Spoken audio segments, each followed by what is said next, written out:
I don't have no problem with that. Mr. Wallace, would you lead us? Yes, let's pledge, please. I pledge allegiance to the flag of the United States of America and to the republic for which it stands, one nation, under God, indivisible, with liberty and justice for all. Thank you all. Would like to ask Mr. Harold Cudd to come to the podium and address the court in regards to U.S. Census. Thank you, Good. sir. How are for you, this time. sir? Good, thank you, Judge. Appreciate the time and the magistrates being here. As you know, it's coming up time for the 2020 census. It's extremely important to us. One, quick civics lessons, how we get our House of Representatives from our state. And then the second important thing is grant money that comes our way. This is one of these times where the Department of Commerce is giving money back to us. So I'm just encouraging you all that if you're out with your constituents, please to ask them to fill out the questionnaire and send it back in. Of course, I'm also a recruiter. I'm here for those people that we'd like to help that do not fill out the questionnaire. And as you think of census takers, yes, we're knocking on doors. But it's for the benefit of our community. Because as you know, this is where you can get grant money for our first responders, for our hospitals, for our streets, just for our community, and we've taken advantage of it before, and we want to make sure, since this only comes around every 10 years, that we're able to take advantage of it again.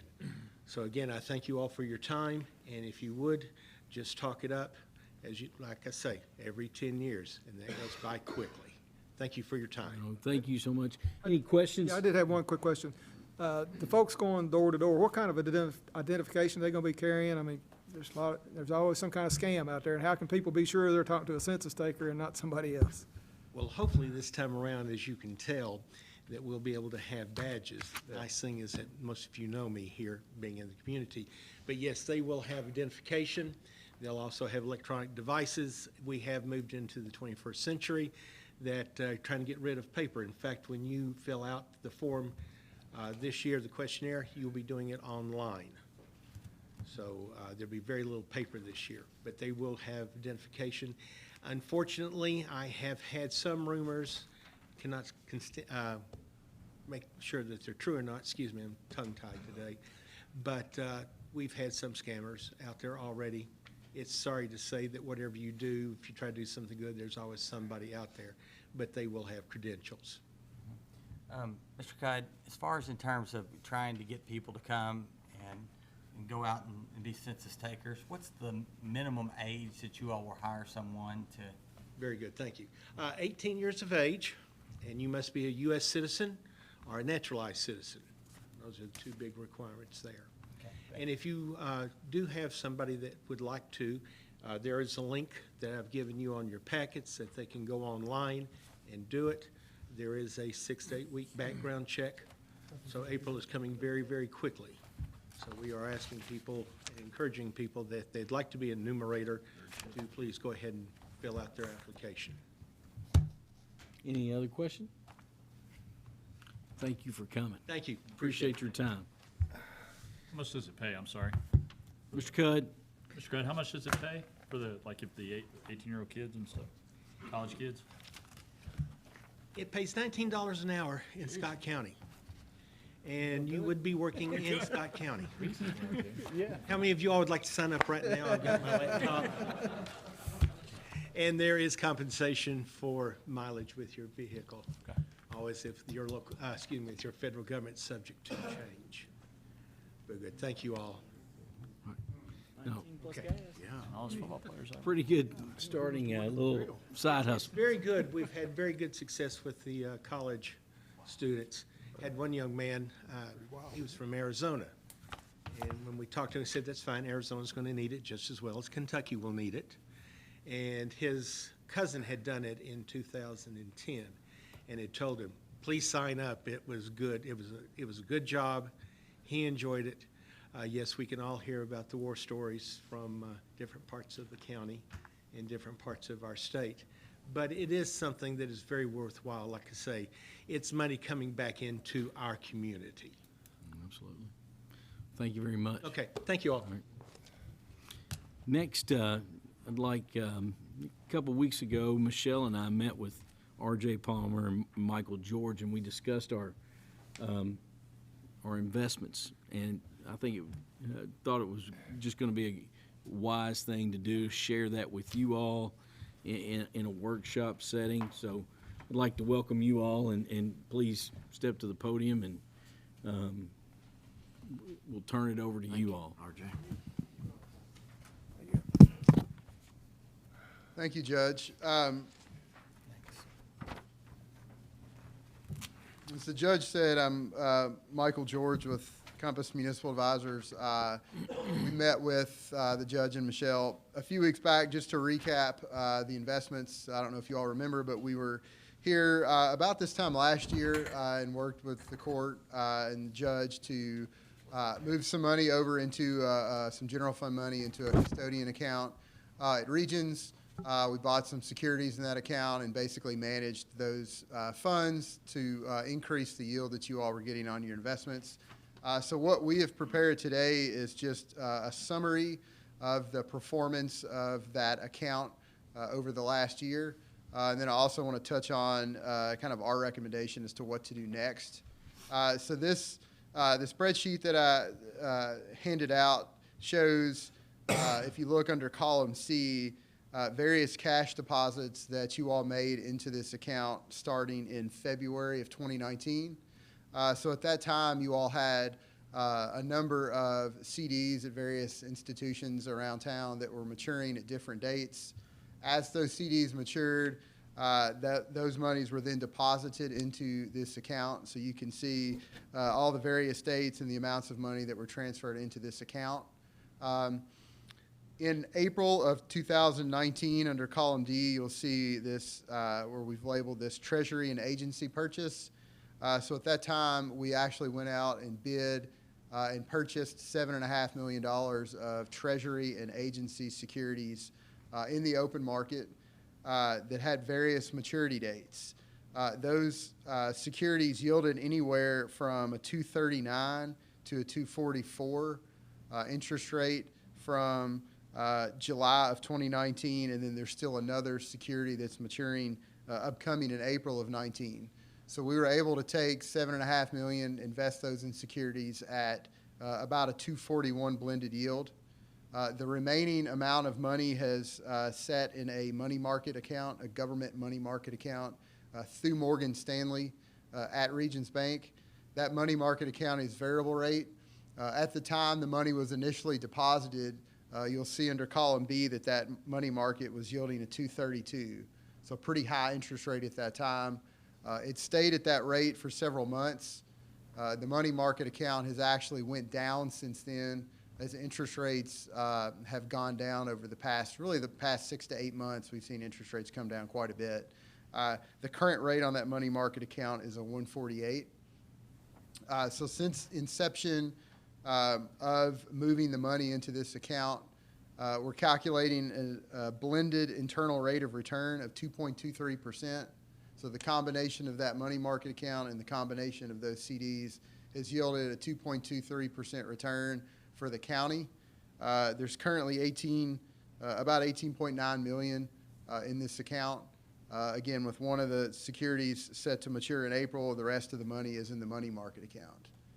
In terms of a comparison, of what you all yielded in this account versus what you were yielding previously, Michelle was able to provide me a list of all the CDs that you all were invested in at this time last year. So you all had a bunch of CDs that Michelle was constantly rolling over, and the rate on those CDs at the time was anywhere from 1.51% to 1.75%. So in terms of an average rate of return over the CDs, you guys are looking at about 60 basis points, so just over a 0.5% increase through the performance of this account versus what you all were getting at the time. And if you look at the very bottom of this page under this portfolio summary, we've outlined the net interest earnings in the account, less all expenses incurred. as well as identified those rates that you all were receiving beforehand. So we're showing an estimated net interest rates, net of all fees, at $283,000. And we're actually projecting out through April so we can capture the securities that actually mature in April of 2020.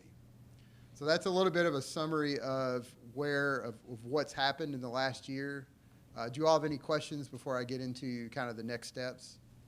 I have a question, and maybe something you're getting ready to talk about, but in a worst-case scenario, what would cause us to be able to lose principal balance? Well, the money market account is a government money market account. So all of the securities in that account are either U.S. Treasuries or U.S. agencies that are 100% backstopped by the U.S. government. And also the securities that we went out and purchased were the same thing, government or treasuries that were 100% backstopped. So the only way that you all would lose principal value on those would be if the government defaulted on those bonds. That's what I thought, but I want to make sure.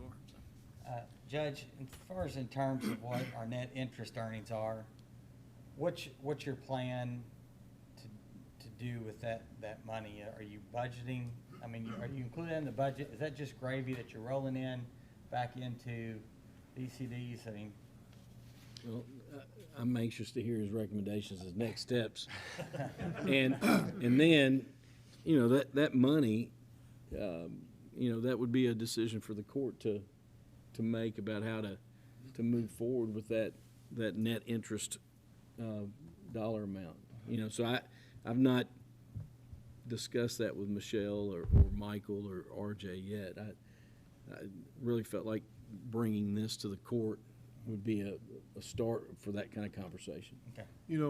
Whether you plow it back into the investments or spend it out of the general fund, it's still money that we didn't have 2 years ago. And so it's a moneymaker for us. It's a moneymaker for you. And, from my world, it's free money for fiscal court, basically, because it's something we never had before.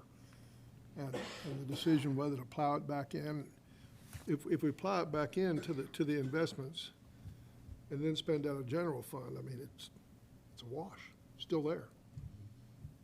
I agree. I want to hear what he has to say. I do too. Do y'all have any more questions before I get into? Because I got to tell you, there were lots of gator tears flowing in Scott County banking community when we did this last year. Right. Oh, my phone rang 4 or 5 times, and I just said, we asked you to give us your best shot. Obviously, you haven't been doing that. I felt like we were very transparent in the approach that we went about.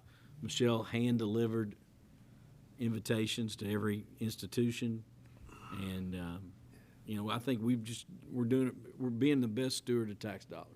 I just think there were some people who historically have been getting this every year, and they just kind of thought things were going to continue going the way they've been going, and they were shocked to find out it wasn't. So And- what's your recommendations going forward? So that's it. Rick's trying to move us along. So that's a good question. I guess real quick to answer Mr. Wallace's question in terms of the interest earnings that you all have had on the securities. That money goes back into this money market account, so you are earning interest on that interest. The good thing about the money market account is it's got 24-hour liquidity. So if you all or Judge Covington says, we need X amount of dollars for whatever project, you can access that money within 1 day. So it's very liquid, and it's very easy to take that money out and move it into other funds.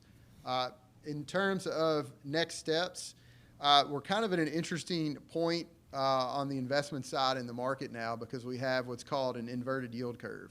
And I won't get too technical, but basically what that means is that shorter-term interest rates are yielding higher than longer-term interest rates. So if you go out and invest in a 3-month or 6-month treasury bond, you're going to get a higher interest rate than you would on a 1-year, 2-year, or even 5-year treasury bond. So it's very unusual. So from your all's perspective, our recommendation would be to continue to buy or bid out securities, very short-term securities, 3-month, 6-month securities, to get as much yield as possible, and then keep some balance in this money market account. I think last year we targeted a $10 million threshold. So you would have $10 million of liquid money at all times. The rest of that money, we would go in and buy 3 and 6 month Treasury securities that are yielding a higher rate of return than this current money market account is. And when we go out and actually do this and bid out the securities, we will give your local banks a shot to go out and provide those securities. Now, most of them, I will say, most of them don't really dabble in buying and selling of securities, but we will give them that opportunity if they are interested. What other questions do you all have? So your recommendation is for a 6-month investment. I know you said 3 or 6. Correct. We would actually do both. So you all have $16.5 million that's liquid in this money market now, and you've got another $2.5 million that will mature in a few months. So our recommendation would be to go out and to bid and buy somewhere in the range of $6 to $8 million in Treasury bonds, some 3 months, some 4 months, some 6 months, with various maturities, to get a higher rate of return than what you're getting in the money market account, but while still leaving enough cash in the money market account to use at your discretion. Yes, sir? Management and custodial fees stay the same, they go up? No, they'll be exactly the same. So there'll be a fee for us to go out and bid the securities, which will be the same as last year, and the custodian fee at Regions is set the same as it was last year. What about when you talked about the liquid availability to get this? Are there penalties, though, that come to, if you get it within 24 hours, are there penalties? There are no penalties. No penalties. It's completely liquid. You can get the money. They just need 1 day notice. There's no penalties. Okay. Now, if for whatever reason, and this is extremely unlikely, for whatever reason, you all needed all the money, and we had to go out and sell some of those securities, you would potentially be at risk of the price of those securities. But the thought is, by leaving, $10 million liquid, you should never be in a position to have to liquidate those securities. Lord willing. Was there, did we sign an agreement? Well, I know we did last year, but is that something that renews, or with regards to the That was, stuff? that was, our agreement, was it for more than, If it was an annual, if it was a 2-year, or It's an open-ended agreement. It has no end date, but it can be canceled at any time. But anytime we charge a fee on anything, so we go out and bid securities, we have a separate letter that we would provide to the judge to approve. So if we go out and buy securities, let's say in a couple months, we would have him, the judge, sign an agreement or sign a letter stating that he recognizes the fee arrangement. Is there a limit on our side, though, as far as being able to? A penalty for early withdrawal. No, just in the bid process, you can only do it for so long. I don't think you can do it. I don't think it's an actual bid, though, because Yeah. what you all do is a professional service. Yeah, okay, so it might be that way. Yeah. Okay. I would like you all to be able to look at this and think about it, and then my recommendation would be to have Michael draw up essentially it'd be nice for the court to have something to consider on paper about a direction to go with, that we could approve formally what direction we want to go Have with. them draw up an investment agreement for you to sign, for us to Right. vote on Yes. So Michael and RJ, is that something we could do and next Friday. and have them, have it for their consideration to Sure. move forward. And then one other thing that we've discussed, and I think it would be wise, and you even mentioned that it would positively impact our credit rating or such going forward, is just an official investment policy that the court has that guides us on what we're doing. And you had some examples of that. That might be something we can consider as well in the future. Sure, and to your point, basically the judge is referring to, when we usually do this as one policy, it's an investment and debt managed policy. So it outlines kind of a target cash reserve for you all to have at all time. If for whatever reason, you all fell below that cash reserve, there would be kind of recommendations as to how to increase those cash reserves. There'd be policies on how you all manage and approach debt going forward. And it serves as two purposes. One, it's a good, just kind of general best practice of the county. And then two, If you all go out and actually borrow money at some point, it's a credit enhancement with the rating agencies to know that you all have these policies in place. So I would like to pursue that as well. Okay. We For- can- For the court's consideration. But the main thing, is a recommendation that the court could consider something that you could put together for next week's court meeting? Sure, we can do two things. One, we can put together kind of a rollover or an update of this, so kind of what we recommend going forward for the next year, the type of securities we would buy, how we would structure it. And we can make that very simple. We can do it in one page that outlines that. And then secondly, we can provide sample fund balance and investment policies for you all. And the big thing with those fund balance policies comes down to the percentage. So, how much cash do you all want to have? How much fund balance do you all want to have? So we can provide you all with the policies and leave those blank, those percentages blank. And then as a separate kind of analysis, I can provide you with what Moody's recommendations are for fund balances and maybe what the medians are nationwide for fund balances. Does that sound like a direction the court would like to go? Yes. Michael, thank you. RJ, thank you. Have a great weekend. Thank you all. Appreciate the professional presentation. Most Fortune 50 companies usually sit on about 3 months cash reserves.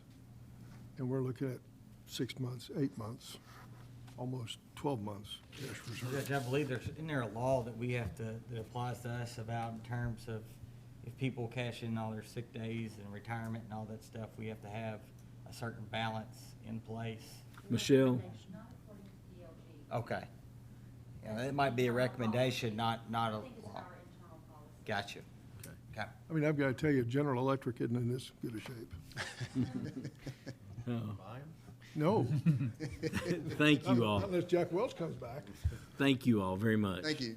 Sheriff Hampton, Captain Porter, I'd like to ask you all to address the court. Sheriff Hampton, Captain Porter came to me a week, 10 days ago, discussing, as it's that time of year, just thinking about down the road on budgets and requests to the court. And one of those requests involves vehicles.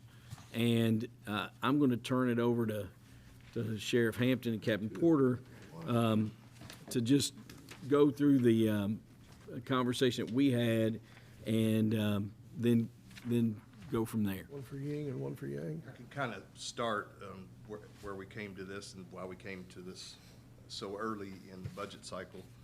I'd been getting word through the law enforcement community, through the Sheriff's Association, through our vendor that upfits our vehicles, that production, for whatever reason, with Ford is not even going on right now with the Ford SUV. And with the Tahoe, they're not doing any production. And they will not be until probably October, November, which if those orders were placed then you wouldn't get the vehicle until 2021, sometime up in 2021. I did the research, and I did find out that Bachman, who has state contract on the Tahoes where we've been buying them, they did stock up somewhat on those. They bought up what they could, and they have them. They have probably 40 to 50 down there, police pursuit package, but they're going pretty quick. So I talked to our sales guy, Chuck, what's Chuck's last name? Chuck Hill, and about some ways that we could get around this and kind of get ahead of the curve, if you will, so that we're not waiting that long to get vehicles. And they do have a short lease program that I'm going to let him go into that and how that would enable us to go ahead and get the vehicles earlier than waiting until next year. Okay, so yeah, basically like the sheriff was just saying, we'd gotten word on this kind of stuff, so we checked with our, the dealerships in Kentucky that had the state contracts for Ford, Dodge, and Chevrolet. Because again, it's one of those things, as far as the purchasing thing, we have to go with whoever has the state contract on those vehicles with the state. So we checked, and again, with GM, when it comes to the Tahoes or whatever, they had worked towards shifting their line over. It's, again, it comes to one of those things that oftentimes with the manufacturers, special service / police, whatever, vehicles, that line runs separately from the civilian models, and it doesn't run all the time. There's obviously not near as many police vehicles bought as civilian vehicles. So anyway, they had worked on changing that over. Again, like the sheriff said, GM is not going to be producing Tahoes again until October. So we would be ordering those probably in September and receiving them sometime around this time next year. Ford and Dodge both, the dealerships that we spoke with said they're not entirely sure when they will run those again. Probably like GM, somewhere towards the end of the year. They couldn't even anticipate when we would have delivery on those sometime in 2021. So with that in mind and trying to stay even with the curve on our vehicles, again, we did walk back to the state contract vendor of Bachman at Chevrolet to do for the GM, which we got our Tahoes last year. I think from what he was telling us, he saw somewhat of a trend coming on this and had ordered roughly 100 or so of these police package vehicles back at the end of last year, and got those in stock, and he's been selling them as they have come in, kind of thing, in anticipation of this. So from talking to him and going with some of the others, talking to some of the others, what would be our best move in trying to get vehicles this year? Basically, again, like he said, GM Financial offers a short-term leasing program, which basically is the paper we handed out to you all, which would basically do the, set up a lease agreement. It would be a 2-year, on paper, it would be a 2-year biannual payment on the lease, the total price of the lease, which in this case would be $310,966, roughly. Now, that also includes, they're going to do it this way, they're going to roll the upfits into the price of the vehicle. It's like a package kind of thing. Last year, on our budget thing, we had set aside roughly the same amount of money. It was set up in 2 different lines where we had $200,000 for the vehicles and roughly $100,000 for the upfit. It's $220 for the vehicles. $220, yeah. But this year it would be as kind of a package. It's a package deal under the lease, so that includes the whole thing. Now, the idea would be that basically what we're asking is, I guess it would turn out to be an approval of basically one line of the budget for 2021 ahead of time, so to speak. We always budget for vehicles, all that kind of stuff, so, and it's roughly about the same price. And what would happen is if we went with this lease, then we could receive the vehicles basically immediately. The first payment on the vehicles would be due in September. And at that point, we can make one payment and just pay it for all of it. Basically buy it out at the first 6-month payment period, which again would put us basically in the same boat of what we've been in the past of paying for the vehicles in July or August. It's just at this point that would be in September. But again, from what we're saying with the research we've done on this, this is about the only way to go about getting us vehicles this year. If not, then it'll cycle back around and it'll put us about a year behind. And this would be for 6 vehicles. What questions does the court have? So I see that there are 4 here to be surplused. Right, Yes, so I didn't get to that part. JR and Lieutenant Hudnall, who's over our fleet, they worked together to come up with the best 4 to get rid Are of. these being, what my question was, are these being driven on a daily basis by deputies? The two bottom ones, to my knowledge, are pool cars. The top two are being driven right now. Now, you'll notice the Durango, the mileage is not really that high, but the maintenance issues are, 8 years old almost. well, yeah, the maintenance issues, I believe, we've looked at fixing some things, and didn't we decide, JR, it wasn't worth putting? Yes, the transfer case, the four-wheel drive case is a $4,000 replacement. It's got a lot of noise in it. And, we just don't see putting that much in it. Sure. And 6 months after, maybe 10 months after that vehicle was purchased new, it was, in a very serious accident. It was at the verge of being totaled, but the insurance company chose to fix it. So I guess my question is, so the bottom two are pool cars, the top two, They're currently I get- being driven. why are they being driven instead of the 2011 Chargers? I'm just curious, because obviously that Durango is in really bad shape, and. Well, the Durango, a detective has it. Okay. So we wouldn't have him in a marked Charger anyway. Okay. And the Explorer, it's unmarked, and we had an employee that we brought back part-time to work on a homicide case, and that's what we gave him to drive. And then you've got SROs that don't work during the summer at the school, that would need vehicles to patrol in. Well, they have vehicles. They already already. have. Oh, they do? Yeah. My question is about the upfits. Now, when you say upfit, I assume that's the terminology you all use to, basically make it into a police vehicle. Am I correct in saying that? Yes, that includes the radios. $14,381.79 And I thought, Striping. per car. I talked to the vendor, and this is last year's price. He agreed not to raise it to Bachman. Did you all get this? Yeah. I've given them all, So they this- all have that. This is what we Okay. spent last year. That's light sirens, radios, markings, the whole package. Well, we wouldn't pay Gun L&W. racks, computer Bachman racks, would. everything. No, we wouldn't, we just make the one when it comes time to make the payment, we would make the one payment to the GM Financial, and they would pay Bachman and L&W. Yeah, well, my question is why would we pay interest on this? Why wouldn't we just go ahead and lump sum it and pay for it Is it upfront? simple interest, I'm assuming? Yes. Simple interest, it's like well, all I was- $13,500. It's what? I'm sorry? 13,500 if it's simple. Well, What'd you come up if with? it's amount finance for 310,966 and you do 4.433%, that's 13,500.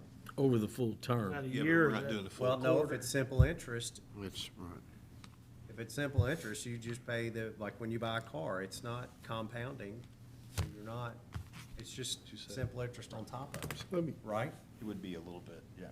Yeah, so my question is why couldn't we just pay for it? You know what I'm saying? Just go ahead and pay for the fitting part and then do the lease part later. The upfits. I think the lease is part of the purchase program to get the vehicles early. And then once the payment comes due, we can pay them off. Do you No, I have, think the budget. could we get the vehicles right now by paying for them? So we wouldn't have to lease if you wanted to go ahead and pay for it now. I think. Right, I mean, that's the that would be complex problem. I just came up Your with, reserve for transfer. Yeah. yeah, I just Yeah. came up with this plan in case you guys weren't comfortable with Going ahead for it. going Going ahead ahead and paying for it, before yes. budget time, and that's why I came up with this plan, Right. to keep us. But to answer the question, yes, we could just go ahead and buy them. One other question I had, and this might be a moot point, but are there other, competitors of Bachman that have these vehicles that aren't on state contract? Currently, Bachman is the only one Is the in the only state one that that has the actual state- vehicles? Yes, and they actually have the vehicles in stock. And because basically, the other dealerships aren't going out and buying the police package, because it's Right, yeah. it's just a I whole get it. different setup as far as the handling and the suspension, alternators, the batteries, that kind of stuff. They're not normally going out and buying those if they're not in Because the they don't have the right position to sell them. them, or with the So, I have a question, and it's just to educate me. Like, when you look at your fleet, what percentage are SUVs? And then why the SUVs versus cars? I'm just curious. okay, recently, this would be the second year in a row that we bought just SUVs. Because I thought that was our last time we did. Last time we did just SUVs, this would be Yeah. the second time. A couple years before that, for the couple years before that, we were kind of mixing them between SUVs and Chargers. The problem that we ran into is a couple different things. We, for one thing, as part of our upfit, we put light strips along the bottoms on the sides of the car to add visibility out the sides of the vehicles. One problem we were running into a lot, the Chargers were bottoming out a lot in a lot of the places we go, and they were constantly tearing up those light strips. So we were having to replace those often. So a lot of it had to do with the ground clearance. Second of all, we ran into a situation with our older Chargers that once they got to a certain point, roughly in about 65,000 mile range, we started having a lot of mechanical issues out of them. We've replaced several engines in the Chargers, as well as some transmission work, all that kind of stuff. It's a police package thing. A lot of places that we go in the county, it just are hard to get to with the ground clearance and the sturdiness, so to speak, of a sedan type vehicle as opposed to an SUV. It's just worked out for us that it maintains a better lifeline as far as being able to, the life of the vehicle, as far as being able to take the ups and downs and more ruggedness of what we run into a lot out in the county, dealing with rural stuff. And this does seem to be a trend. I've heard that, what I understand, Metro is in the process of converting all of their fleet over to Tahoes. Several other counties and larger places around us are doing the same thing. Tahoes or Explorers? I mean, Tahoes. what's the difference in price between the Explorer and the Tahoe? They're almost identical. Really? Yes. And the Tahoe was, last year, just a couple thousand Yeah. last year. actually, I think Ford was a couple thousand over the Tahoe. Last year, and the Tahoe last year, the bigger. Ford was more expensive than the Yeah. Tahoe, yes. That's a good answer. I didn't, you know, they're obviously great vehicles, but they're probably some of the priciest out there. Yeah, so and you could probably go are. back to the Chargers and try to get them and wait on them, but he just gave me the number. It was 6 motors, 6 engines that we've put in the Chargers, and Yeah, and they're not getting 70,000 miles. That just yeah. doesn't seem like much. And how much less is a Charger? Charger's probably gonna run 28 now, I'm gonna say, 27, 28. 26 to 28. And then, Where this is 37.4. yeah, they went up, I think he said $600 this year. And the other thing too, if we waited until later in the year to order the next model year, they're gonna go up again, between $500 and $1,000. It's usually what they do every year, so. What other questions anybody from the court have? So just for clarification, Captain, I think you've already said this, but if we went this lease route, if we decide that or whichever, you're just talking about in 6 months paying them off. Yes. So that the interest would be half of, it'd be 60, Well, I don't know. 6,900. It's simple interest. You pay the 4 and It's a- whatever % on the total amounts financed. Right, which Not- is there's no for, pay off early term. It's just like a vehicle. I know, David, but if he's gonna make the payment in 6 months, It'll be about The- $6,500 in interest, I think. I got 6,900, that's half of 13,700, which is for my 12 question. months. Is it simple interest or is it, Yes, it has to be. I mean, it's not it'd be crazy to do a And compound. technically, if we did this and we, They're gonna charge us whatever they they're put, gonna charge us 4.3% of the total amount financed. period. Right. Period. Regardless of what we Exactly. pay off. You're not gonna For- save any Well, you money don't- by paying it off early. Yeah, you will. If you pay it off in 6 months, it'll be half of what the year is. Yeah. so I can get that Yeah, clarified. get that Clarify, but clarified. that should We be can the get that case. clarified. And it's actually a 2-year lease, so. But what you had shared with me, there was no prepayment penalty, what you shared with me. Which would answer the question. If there's no penalty, then it'll be half. But I also think even if it's half, is it worth just Going in and buying. buying them, Right. No, I agree. making some sort of adjustment and And we could have presented it that way as well. I like the fact that I you're was- thinking about 2 options. I mean, that's. So what you're saying is, we could look at our reserve for transfer and consider purchasing these in advance of July 1 and not even If mess. I'm wrong and it's 13,000, I would vote for that myself. Yeah. Save Well, and then 13,000. you don't And- have in to that have- case, then I don't You're not gonna budget. have any autos to be bought.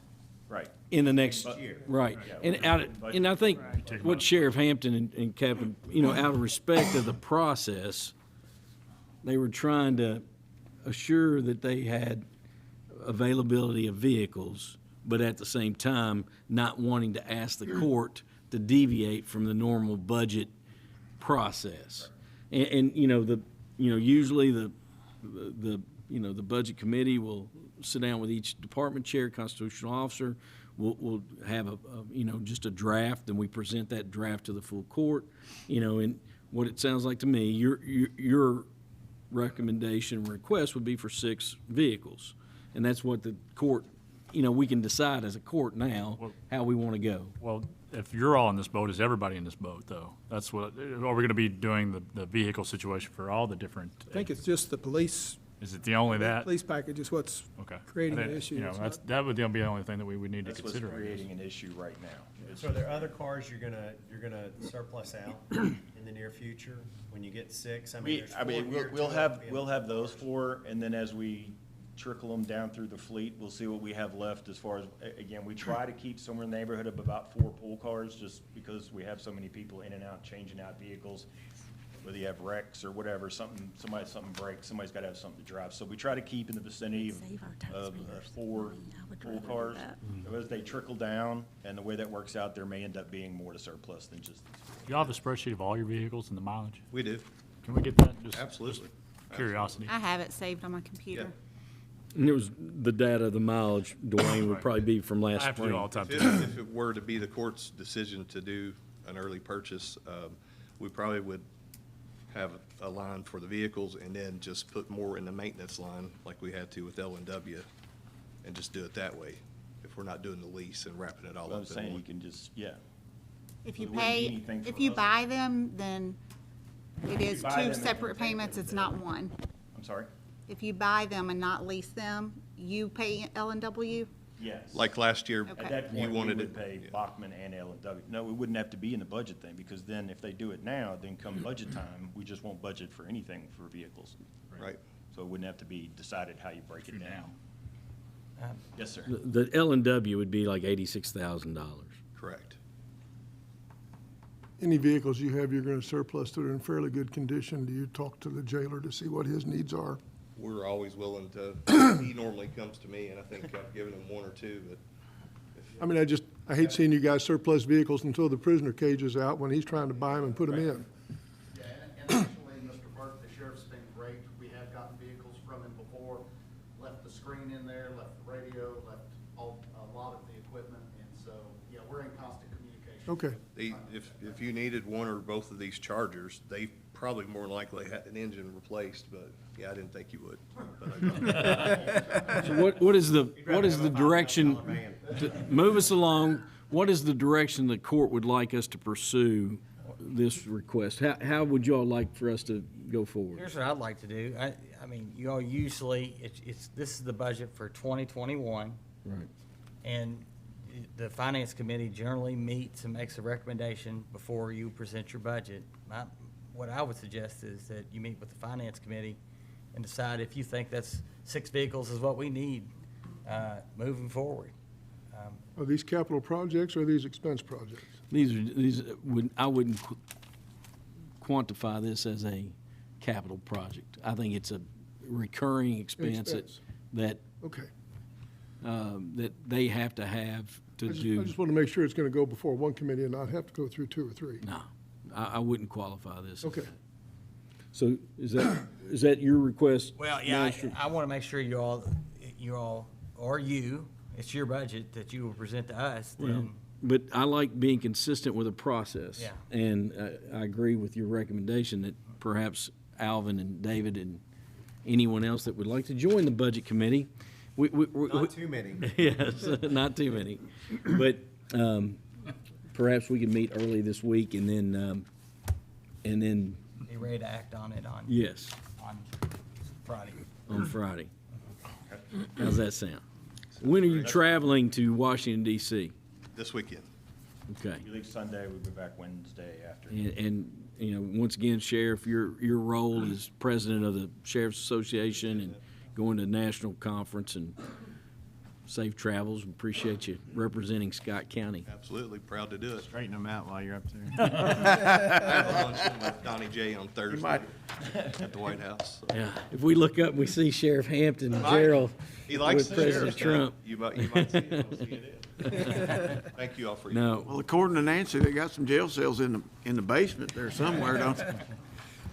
all right, moving right along. Part-time compensation costs, we're just an extension of request from Magistrate Livingston asking our director, Jeff Mudrack, to give some cost comparisons. I shared that. Jeff, would you like to briefly just talk about those two costs? And then Jailer Broyles is here as well, and he would like to address the court in respects to his rationale for his request. Thank you, Judge, Magistrates. So as a result of the last meeting, what I did is I put together a cost analysis because I was interested in knowing, well, what would be the wage impact and the FICA cost and the workers' comp total. And so what I gave you was the total for the cost increase, which would be $34,248. And if you go with the proposal that Darren presented, the total cost of the project would be $39,279 for making adjustments to part-time staff. So, you know, and also what I did is I just reiterated the goals I presented verbally during the meeting. So I have that here in front of you. I'm not going to read that again to you since you have it. But of course, if you have any questions, I'm open to any questions right now. Or if you have questions here in a few minutes, I'd be glad to answer those questions too. Any questions from Jeff right now? If he can come back up if you, after, thank you very much. Okay. And then Jailer Broyles.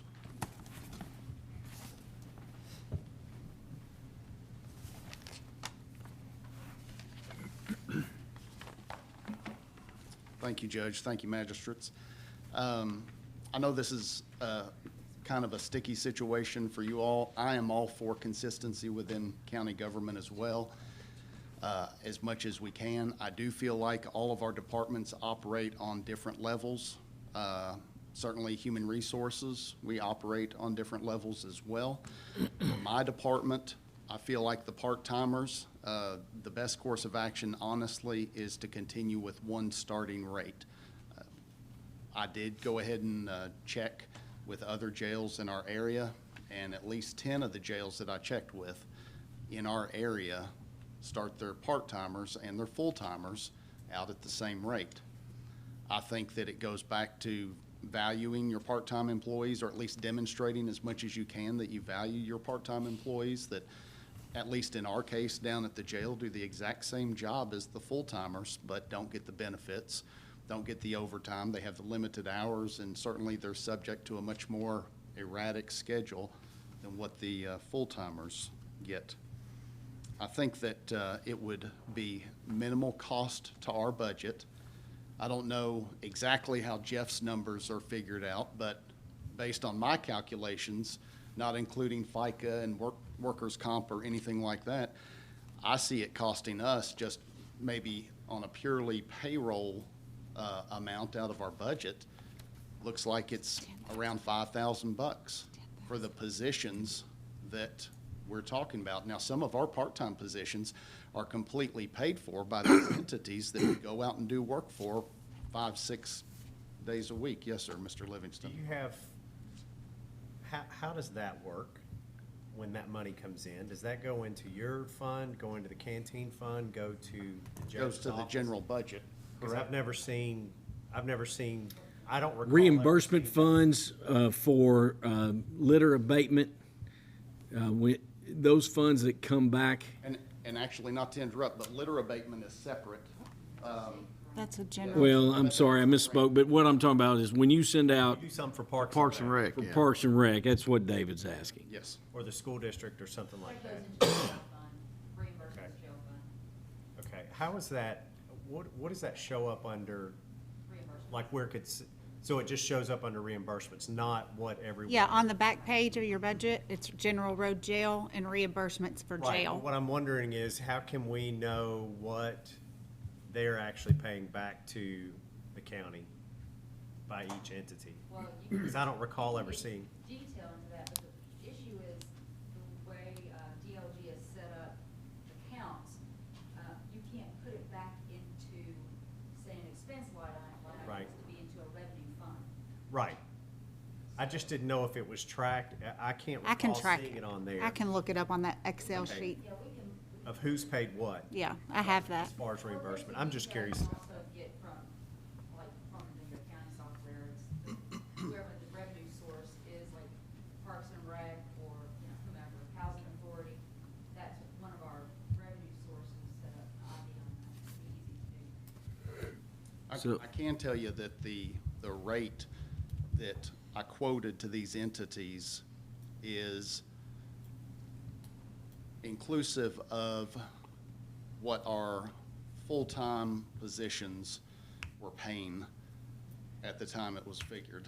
So we did figure in the cost of benefits, we did figure in the cost of the hourly rate, and certainly for 75% of the time, 80% of the time where we're using part-timers in these positions, the benefits part of it isn't even there because we're not obviously paying benefits to those individuals. So the other thing that I'd just like to touch on, if you don't mind, is I am extremely appreciative of anything that you all do for my staff down at the jail, and certainly any kind of raises are greatly appreciated.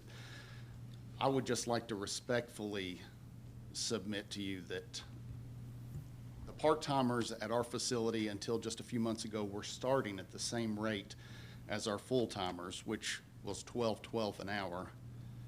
The full-timers have gotten, if you don't include the training raise that we would give them, which was $1.05, which bumped the part-timers and the full-timers up to $13.17 an hour after 6-7 months after they got their training in. The full-timers have gone up, the same full-timers that have gotten hired in at the same $12.12 an hour, they've gone up to $15 an hour. The part-timers, we eliminated that training raise, and so we have not given to probably 4 of these part-timers, the ones that are eligible for the training raise. They not only haven't gotten that, but even if they get that, they'd be at $13.17 an hour. That's only a 33-cent raise for them, going up to $13.50. And I would just ask for consideration, if you would consider raising that $13.50 up. If you won't go to the $15 an hour to equal the full-time employees, would you consider raising that bottom $13.50 entry level that Jeff is recommending? Would you consider raising that up to something that's a little bit more equitable, a little bit closer to what the full-timers are getting? The full-timers, again, that got hired in with these part-timers, they're making $15 an hour. They got essentially a $1.88 raise. If we raise the part-timers that were hired in with them up to $13.50, they're getting a 33-cent raise. I pay custodians for schools almost more than these guys are making. Mm-hmm. I pay security guards more than that. They're gonna be paying census workers $19 an hour is what I just heard earlier today. There you go. Let me ask you Give them this, that and well, not you, and I know last time we met, we were dealing with the sheriff's department's part-timers, and Brandon, do you still have part-timers? I know, aren't you trying to get away from part-timers, but do you still have some? I still have 5 part-time employees on my roster. Chief, do you have part-timers? Yeah. I'm just trying to get a gauge. And the only other big department I can think of is JR's. Do you hire part-timers? Not at all, right? He hires all the timers. Yeah. And some of them got all 2:30 in the timers. morning, let's go scrape timers. But just to, I'm just trying to, yeah. Can I ask Jeff, how many departments have part-timers? Because I don't know. I know we do, and the fire department does, and the sheriff's department. It's on that list. Everybody's listed here. EMS, fire, sheriff. Oh, I must have missed that. Okay. So the hazardous duty departments then. And EMS is not hiring part-timers anymore, is that correct? That's Brandon's recommendation and goal going forward. And, you know, the whole structure of the recommendation that Jeff made on behalf of the Judge Executive's office was to have consistency and to have, try to get around we wanted to try to get around 80% of the median for that position. And the thought process was that full-time would make a little bit more than part-time. That's the whole rationale. And, you know, we made the overall adjustment, trying to get, you know, new 0 to 5, you know, at 85% of the median for the position. And, you know, that's the whole purpose of trying to have that recommendation to you all. And I certainly respect Jailer Broyles' request, and you know, that's why we have a court. You know, you talk, you look at the issues, and then sometimes you find some compromise and move forward, or whatever the court desires to do. You've got the information. We can stand up here and chew and talk all we want, but I'm going to call the question next Friday, and you know, we've just got to make a decision and move forward. We're not talking about a large number of employees, period. Right now, we have one employee that would be making the $13.50, I think.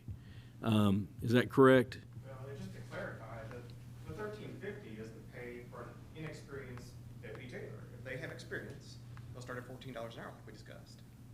So they're not, I mean, There's not a an hour more than they're making right now. there's not a ton of these. You know, it's not a lot of them, and so that's a good thing for what Jailer Broyles is saying, because it's not going to impact our budget. But on the other side, trying to just be consistent and trying to have a system of recommendations. And I certainly understand Jailer Broyles. It's a very tough job, and it's very demanding, and it is. You know, what their people are doing are the same thing as the full-time folks. Are we going to be faced with this a couple months down the road with animal control and other departments? Depends on your vote. Well, we don't have any part-time animal control. And you know, so we presented the requested information. We've talked about it. If you have other questions, I invite you to reach out. Yes. In trying to find folks to work part-time, what's your experience with that? Are those folks readily available? Are they looking to maybe start part-time to go to full-time? I don't know. So until this, as far as going from part-time to full-time, until this last group of new hires that we had a few months ago, I had always been able to find somebody in our part-time group to go that is interested in full-time. When a full-time position opened up, they were interested in taking it, and that was without the raise. They would just transition to full-time, and they would stay the same pay rate that they were already getting. This last time, I ended up hiring directly from the street, for lack of a better phrase, because I didn't have any part-timers that were interested in going to full-time. You know, could you put a little bit of that in your letter? And most of the people that you've had, you know, for a few years. Yeah, as far as I mean, you've got part-time? some, yes, you've got some consistency with those, and that was part of our conversation with Jeff. And when Jailer Broyles and Jeff and I sat down, there was 3 or 4 individuals that's been here for a while, and we wanted to try to give that a little bit of consideration as well. So, any other questions? I was going to ask, the ones that you have now that have been there quite a while, or for a while, are they retirees from state, local, whatever? Law enforcement retirees? I mean, just retirees, Just from, retirees. yeah, from KRS, CERS, whatever. One of them is. Okay. Yeah. Well, I know one of them is. I All know good who news that to is. us. Same one. Yeah. Yeah. All good. Yeah. So, any other questions? Anything else? Can I say one other thing? Yes, sir. In this vein of thought? It appears only 3 departments, maybe EMS. Do you still have a part-timer? Brenda? Okay. Okay, but not planning on hiring any in the future. Certainly between me, the sheriff's department, and the fire department, I know the sheriff's department, correct me if I'm wrong, Tony, your part-timers do not do the same job as your regular deputies, right? That's for the most part, they do security, bailiff services. Okay. Right, and I know the fire department, your guys might do the same job, right? The fire department, the recommendation, or what they're going to, is a 50-cent difference between their full-timers and part-timers. Well, but that's. I know it gets, that's I know. misleading because of how their pay schedule I is for their understand. full-timers. So that's not even a fair comparison, Well, and- starting to talk 50 cents. Right, well, and I Out don't of know. respect for the fire department.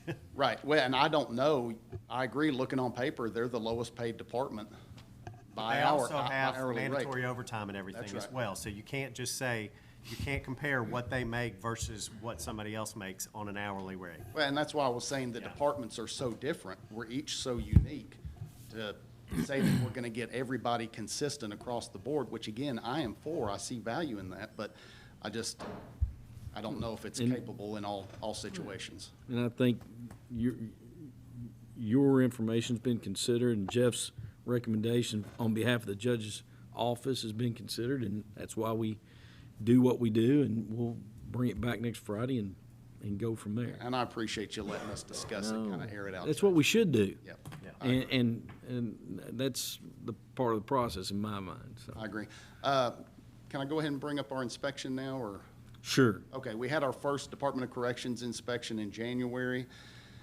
We got cited for overcrowding, which is common. We got cited for storage issues because we're storing things in places that the Department of Corrections doesn't like us storing them in. Nothing that's hazardous, but we did get cited for a couple of other things. One was our smoke evac system is not operating properly.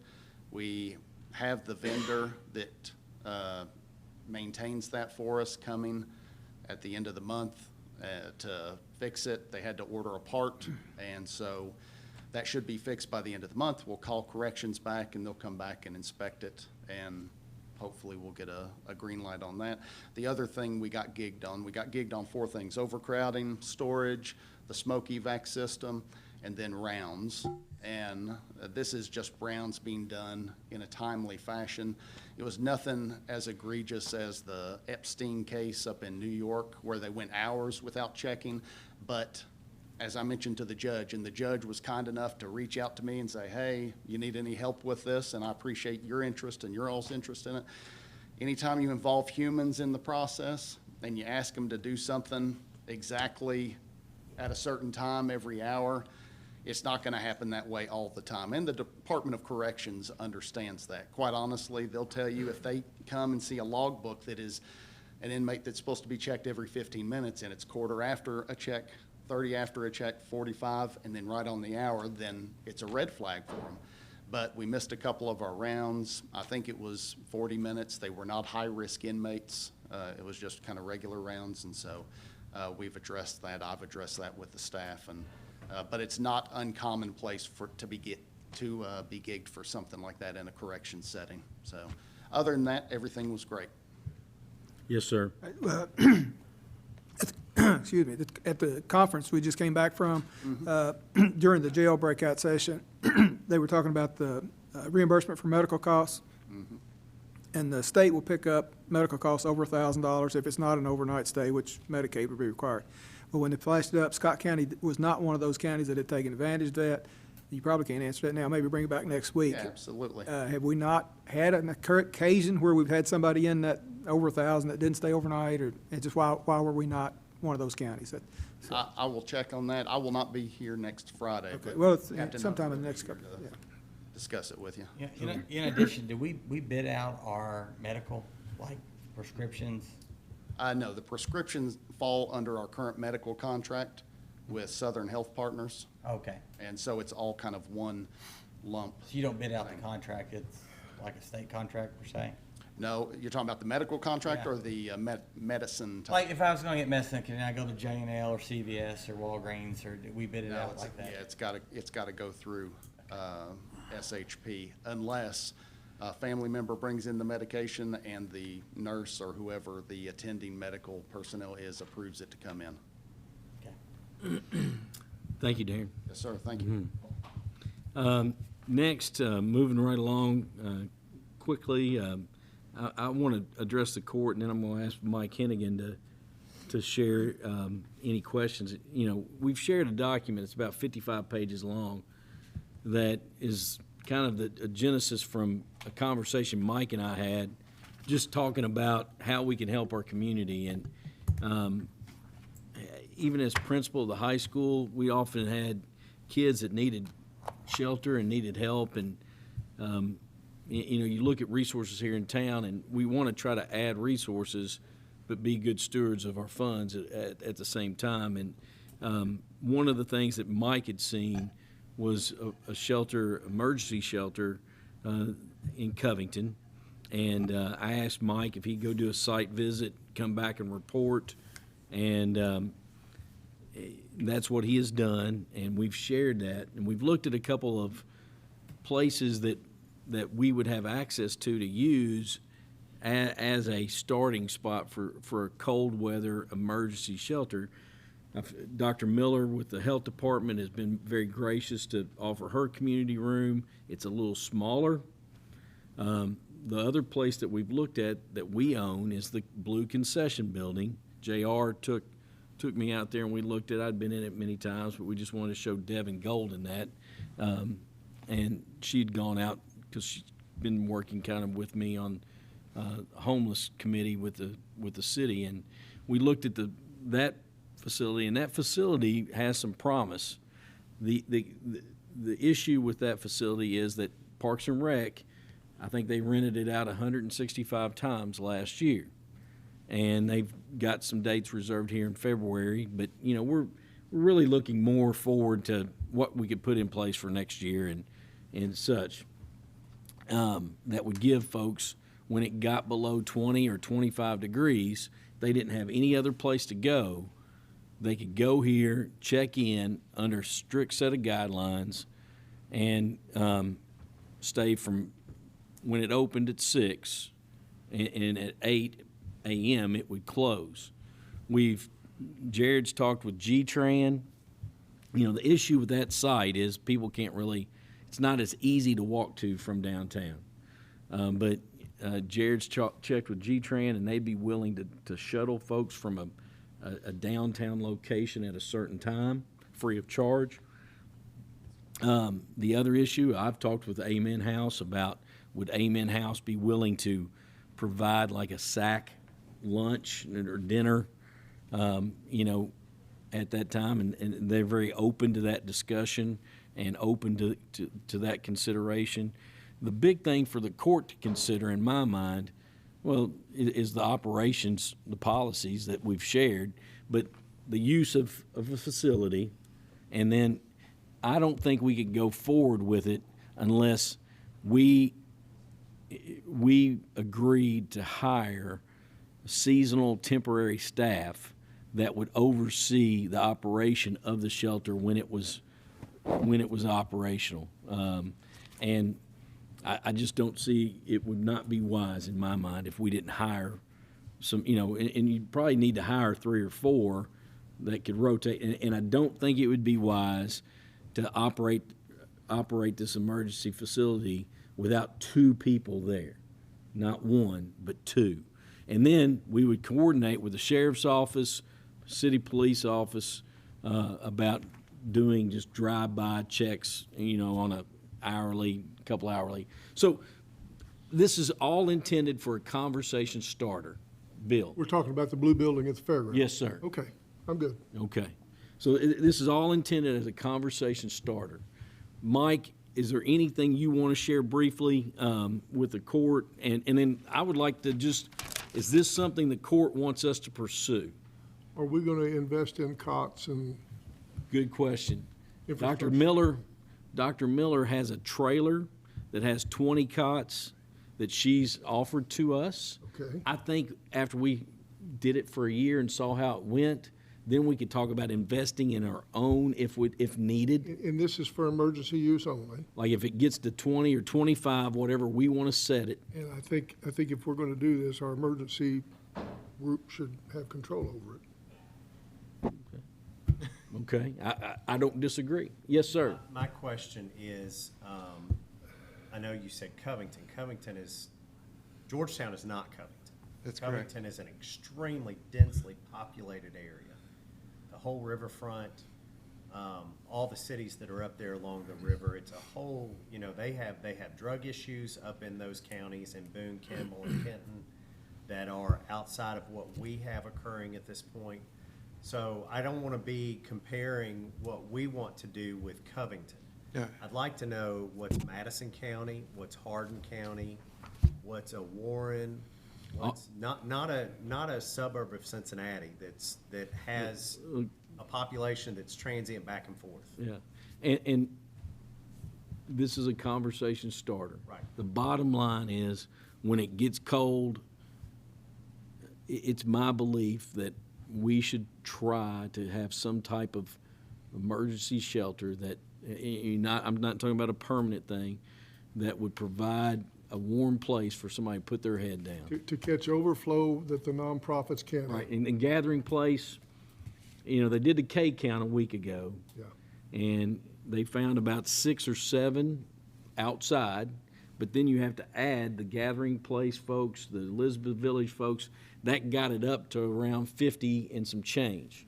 So, David, we'll be happy to try to reach out to these other folks, but just know that this was just a conversation starter, and it was what you saw in Covington was very detailed, very, like it would be what we would need to do to try to model, because you have to have procedures or it'd be a disaster. And I think that's what we came from that visit, was just the amount of procedures and the coverage. Yeah, and you're absolutely right. I reached out to several neighboring communities to find out whether I could go visit an existing situation. And Covington is the only one that's open 365 days a year. So we went on a day in November when temperature was between 15 and 25 degrees. Covington opens at 32. So their emergency shelters open 155 to 170 days a year. Therefore, they have all of their paperwork and all their procedures locked down. And my purpose for going up there was to find out all of the things that I didn't even know I didn't know. What do you do with the people that are bringing a backpack? How do you deal with that? If somebody has a weapon with them, what are we doing with that? Do you require picture ID? If not picture ID, how do you regulate who's allowed in, who's allowed out? What's the procedure for kicking somebody out if they break the rules? So that was the purpose of going up to Covington. This lady has been doing it for 10 or 12 years. She's really good at what she does, and she was willing to share all of her documentation, a lot of which is what you see in your 55-page packet. But the bottom line is, I got started with this because I know how to do a tornado shelter. Somebody, after the train derailment, we talked about getting people out of the trailer park down on the Fayette County line. I know how to handle that. I know who to call. When it gets 25 degrees outside and people are sitting at the Amen House about to get kicked out from the food pantry, where do I take them? What do we do?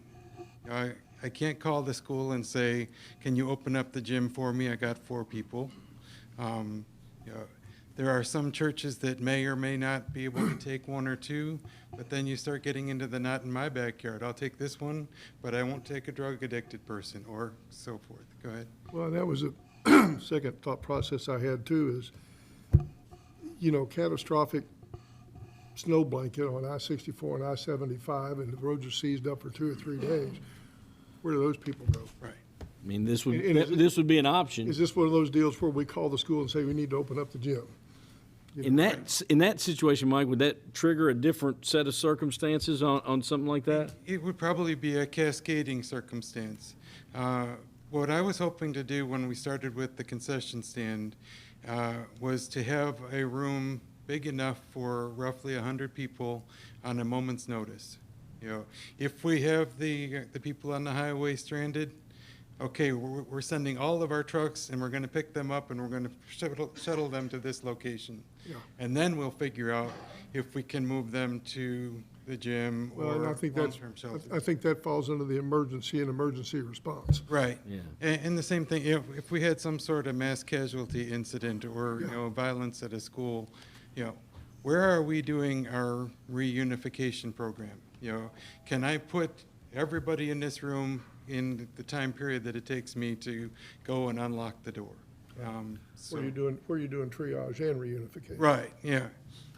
Because right now in Scott County, there's no place that I could open on a moment's notice. You know, it's going to take some time to get somebody to unlock the door or to turn the heat on, you know, all these things.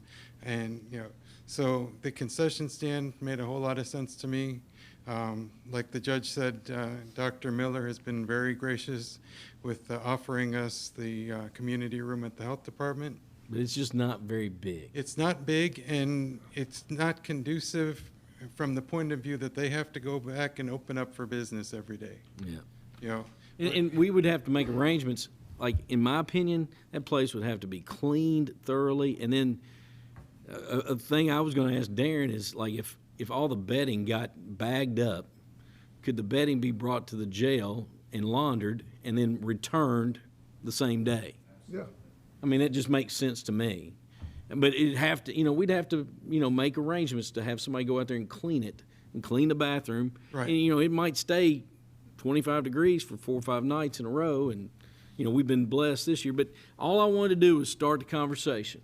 If the court wants us to continue to pursue this and bring back some formal recommendation here in the next month, that's what I'd like to hear from you. Is that a direction you'd like us to go? I think it's something that we're not prepared for, that we ought to be prepared for. An old adage in the Army was that, I think they once said that a good manager makes plans to fit the circumstances, and an excellent leader makes the circumstances fits the plans.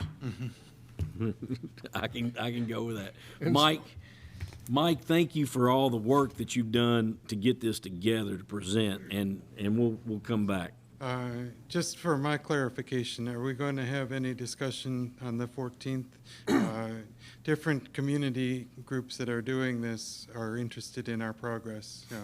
Elizabeth's House and Amen House. I think the court wants to pursue it.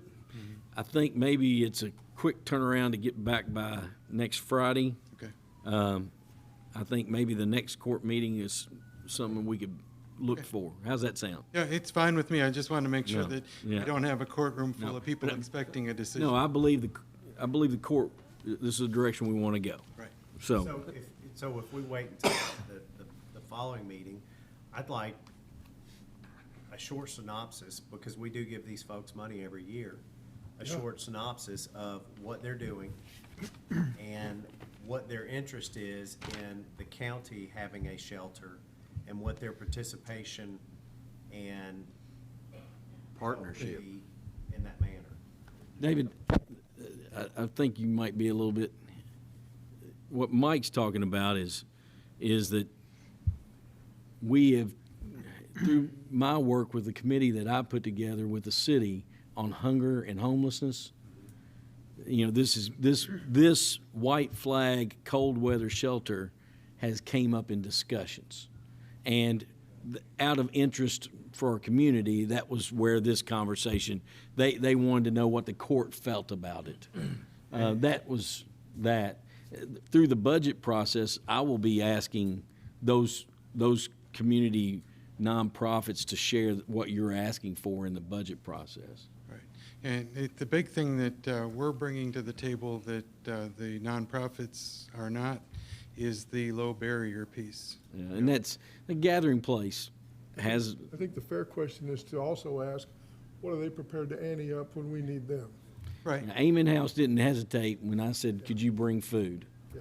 And then the conversation even was, could folks be at check-in and check on these folks to offer services?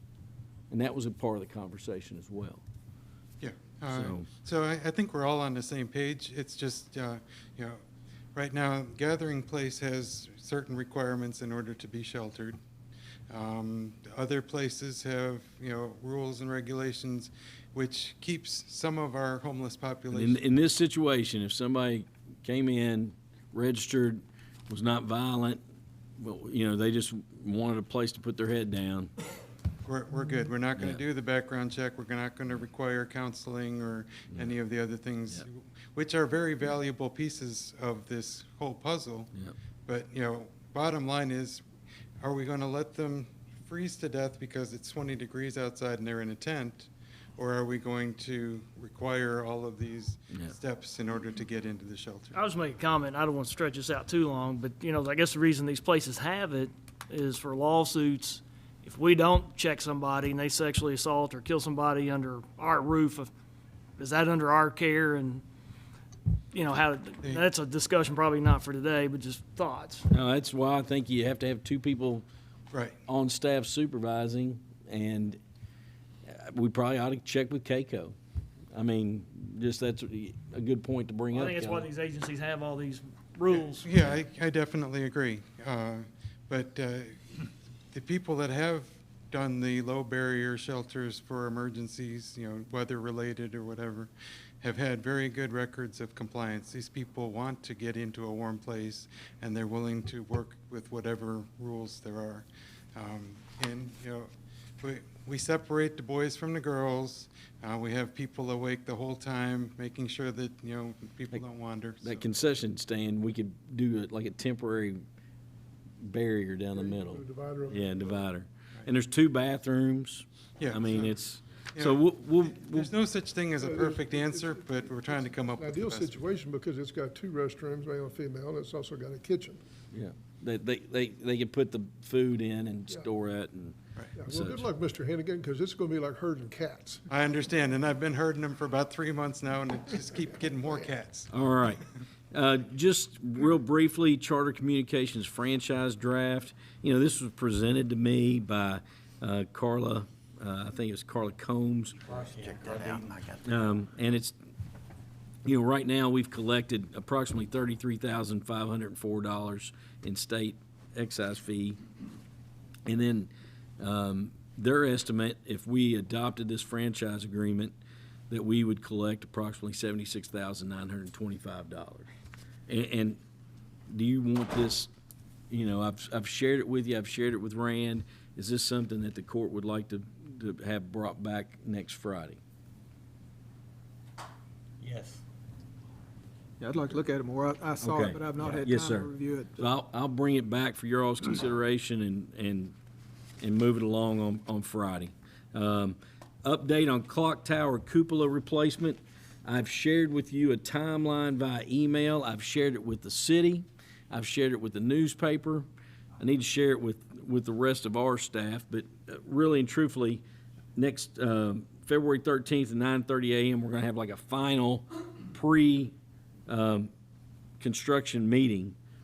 And then on the 17th, Monday, they'll mobilize. JR is going to have to help us get some barricades. And, they'll start the staging area right out here next to the courthouse. That area is going to be closed on the 17th, 18th, and 19th. On the 18th is when they will actually mobilize the crane, remove the clock faces, the interior clock parts, remove the clock cupola, relocate to the ground on the 19th. And then on the 19th, they will also install the temp roof and then move the crane out on the 19th. And it's all subject to the weather. And, I'm going to try to be a good neighbor, and we're going to talk to our neighbors in the back on Court Street. And then we're going to try to talk to our neighbors across the way and then try to get in the paper and put it on social media. it's exciting. We're gonna get this done and get it done right. Any questions on that? And then moving Walmart right in, right out enhancement costs. You know, you all have been presented that information. Basically, it's my recommendation that we come back next Friday and enter into that agreement with the city of Georgetown. It's for $25,000. The city of Georgetown's also putting in $25,000. And it will enhance our traffic issues out there in that area. And this has been a item that dates back to March 27, 2017. We could not find this in the minutes, but, you know, it's been discussed since that point. What questions or comments do you all have? Do we have drawings of what that is Yes. supposed to look like? Let's see those I before. could share that by email. Joe, I don't have anything on that, I don't think, do I? Did we get anything on that? I will send it I back. think it's just been a discussion. Has it just been, okay. Yeah, I don't think we got any emails on it. All right, I'll send out the drawings and then the draft agreement, but we've talked about it. You know, basically, it's an enhancement fee for the, And Judge, Eddie Hightower will also be here if there's All any right. question about explaining those fees Yeah. and how the product comes. but Kentucky Transportation Cabinet will not do it unless those fees are paid. And it's a, Eddie will be here next Friday for additional. right, and then, anything that the court wants to share, any member of the court? On that, with the Walmart, I do want to say thank you for going back and looking in the minutes, because we don't remember ever. Stacy, it's not there, is it? Or- No, Stacy's not. Anything else from anybody on the court? Anybody from the audience? Well, with that said, JR, thank you for you and your, have you been to bed yet? JR, thanks for what your team did to get the road safe and ready for the commute, and appreciate all your hard work you do and everybody else. And anything else? We'll adjourn our meeting.